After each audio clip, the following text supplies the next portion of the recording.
everybody, it's Kes, and today I'm going to be interviewing Morgan Murphey, who is my old employer and manager at Las Olas Cardiff, a restaurant on the coast of California. And Morgan is such a people person and so friendly and a really, really great leader.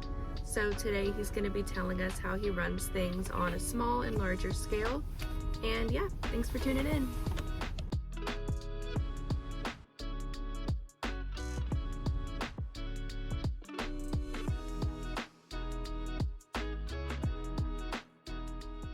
My first question for you is, why the restaurant business? Yeah, good question. So in my case, I couldn't ignore the opportunity that was presented to me, as it's a family biz. And then that in combination with, natural passion for food, drink, and people kind of all merged together and landed me where I am today. Cool, that's awesome. So my next question then is, Las Olas has been around since 1981. How are you able to preserve the nostalgia of the restaurant while keeping up with modern trends and desires? I think since we're fortunate to be around as long as we are. We're on our 41st year of business. And when you mention trends, I think it's easy to go follow trends, but I think what we do here is really well is stick to the essence of what Las Olas is about. In particular, we have what we call our 3 Ps, which is people, product, and place. And so having that structure keeps a focal point and lets us not drift off too far from the essence of the place. Definitely. And I know you guys have a lot of regulars, so it really does show that you keep something going right and something consistent. So I think that is a really good quality about the restaurant. Yeah. So my third question is, did you go to college? If so, what did that look like to you? And if you didn't, what kind of factors shaped that path for you? Yeah, I went to college. I got a BFA, which is not totally in line with the restaurant business, but what I was really fortunate to have experienced in my undergraduate was it was structured like a graduate program. So I was doing what kind of sounds like something similar to what you're doing, where they required a lot of critical theory and critical thinking, and then we presented a thesis based on whatever study we were doing. In mine, it was cognitive psychology, and we had a panel of judges or teachers as well as the public. And even though it wasn't technically in line with the food and bev, hospitality, or even business, I think it led an opportunity for me to grow as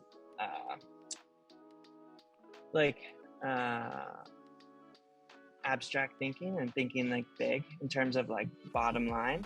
And I was able to, I feel I'm able to apply that a lot in the restaurant. Yeah, definitely. And that actually kind of leads me into my next question a little bit is, so the restaurant has a lot of long-term loyal employees who genuinely enjoy their work. I remember when I was working there, there were definitely a handful that had been there for a while and absolutely loved it from what I picked up. So I was wondering what some key components are in building and maintaining those relationships with your employees, and what are some factors that make people stay long-term, do you think? Yeah, we're so fortunate to have such a great team. I think it really comes from a lot of different factors, but mostly from the staff knowing, each employee knowing their job description. So setting expectations, and then that level of respect that goes both ways, and providing just a clean, safe work environment where it's a good combination of fun, but then everyone knows when to get to work. Yeah, and I definitely felt that when I was there. which I think kept a lot of the structure and integrity. And I was thinking that it related to the last question, your last answer, because I'm sure on some level to manage and to have people like that, you have to know people on a psychological level and be able to function emotionally, have emotional intelligence in that area. So I think that definitely could play a reason as to why people have stayed for so long. Yeah, and it's just like what I really appreciate about it too is like it has a relaxed setting, but like I said, the structure of the place is really well organized. So there's a consistency element that always you're gonna have a strong team. There's like always you're gonna get your check on time, and all these like fundamentals that you might not see on the surface are always being worked on. And I think that's really important, about a business, is just its organizational aspect of it. Yeah, totally. I'm actually going to jump to another question really quick before I get to my fifth one, just because it relates to this a little bit more. So it's over time, it's easy for businesses to get comfortable with improvising in certain areas and losing track of their initial structures. Do you have any advice on how to stay organized and consistent in your business over a long period of time? Yeah, I'm kind of learning that myself right now, but what I think it first starts off as is having a good org chart, which means we have even though it's like a loose chain of command, who to go to when you have a certain question. So I guess what I'm trying to say is, who's leading that, who's the leader in these different contexts. Like our president in this case is overseeing, am I doing the one-on-one meetings monthly? In turn, I make sure that the 5 shift leads are doing what we're asking of them during our meetings monthly. And so I think if you have a good org chart and job descriptions, and then each person each person is ensuring the accountability of the other, then you have a really good organized, consistent biz. Definitely. And so you could agree that having people long-term definitely enforces that and makes that a bit easier to keep that in place.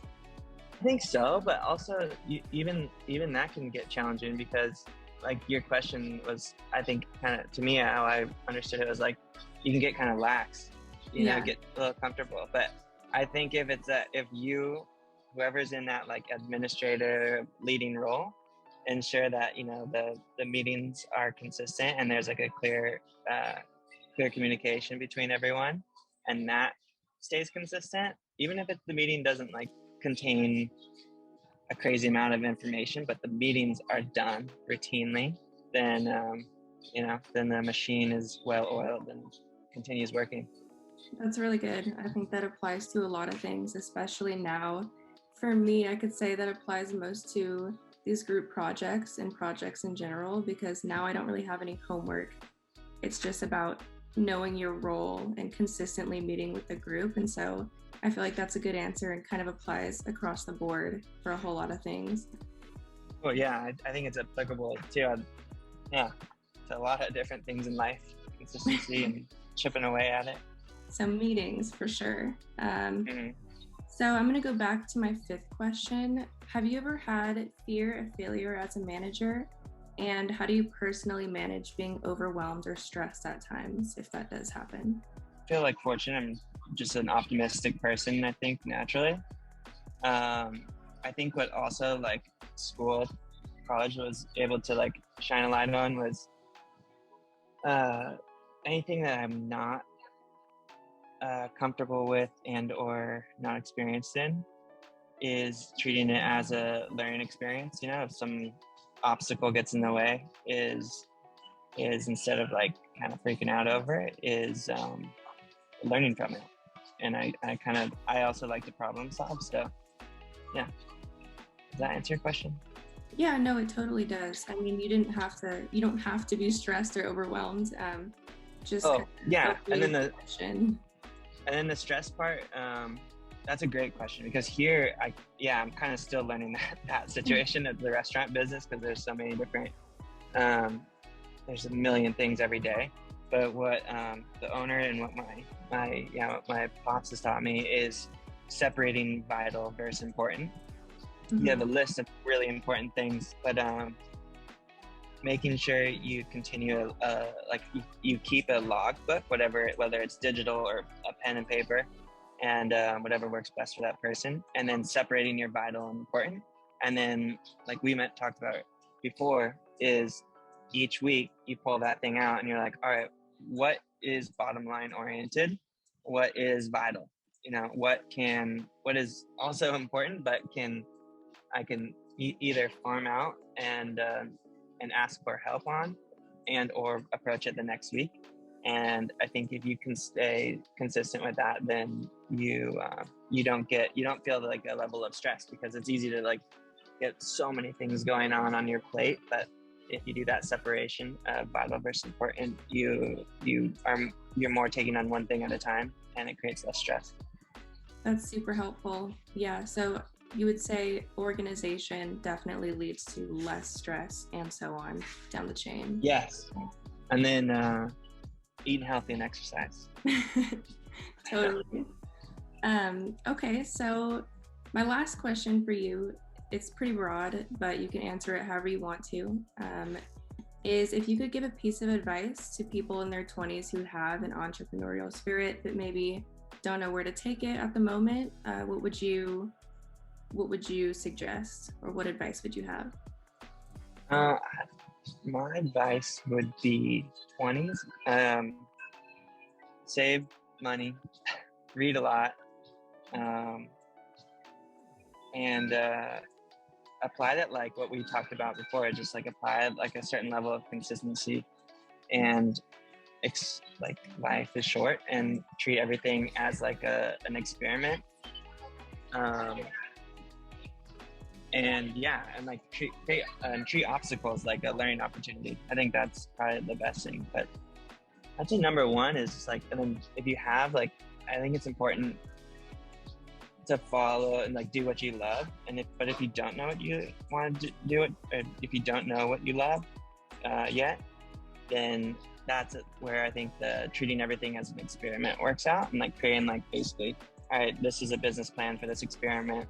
I'm gonna try it and then if it doesn't work, you go do your experiment too, and that's what it's all about. You're doing something you love and you're learning at the same time. That's it. Yeah, definitely. And that just leads me to one last question of my own, is if you were back in your 20s and you could change one thing or emphasize one thing about your own personal life, what would that be? Again, that's a good question. Yeah, I'd probably do something along the same lines. Like, I first off would be a little bit more careful with money, like learn a little bit more how to utilize money. In particular, like learn a lot about investment, and the importance of money, and like how to leverage it, I think is really important, because I think a really good like money, like he's not like a cheesy guru or anything, but Mr. Money Mustache is it's a common sense approach to like leveraging your money and living within your means and stuff, and then also doing what you like. So I would have been studying a little bit more on investment, and then time utilization and organizational aspects of like the basics, like understanding of like an org chart or the use of a daily planner, etc. would be tools that I would have probably liked to utilize a little bit better next time around. Yeah, totally. Well, thank you so much for answering all these questions. It's actually really interesting for me to hear all this now after having gone through the majority of college, and my perspective when I was working for the restaurant. You don't really think about all this stuff, especially in high school. And, yeah. I'm just doing the hostess thing and not really thinking about how much work goes into running the entire operation. So Yeah, Um, it's cool that I'm envious of you. It's fun stuff. Like pushing your brain and learning about the world is amazing. I'm Definitely. excited for your future. Thank you. My other two interview people that I have done so far was one was a coffee company owner here in Missoula, which was super awesome and super interesting. And then the other was one of my old employers. She's in her late 20s at a marketing firm. So I'm getting a really broad group of people, which I really enjoy too. And it's been super helpful for me. That's awesome. Well, it's good catching up with you, and thanks for thinking of us. Yeah, of course. And I hope to visit during Christmas time, per usual. Love that. Cool. Well, thank you so much again. And I will see you later. All right, sounds good. Thanks, guys. Bye.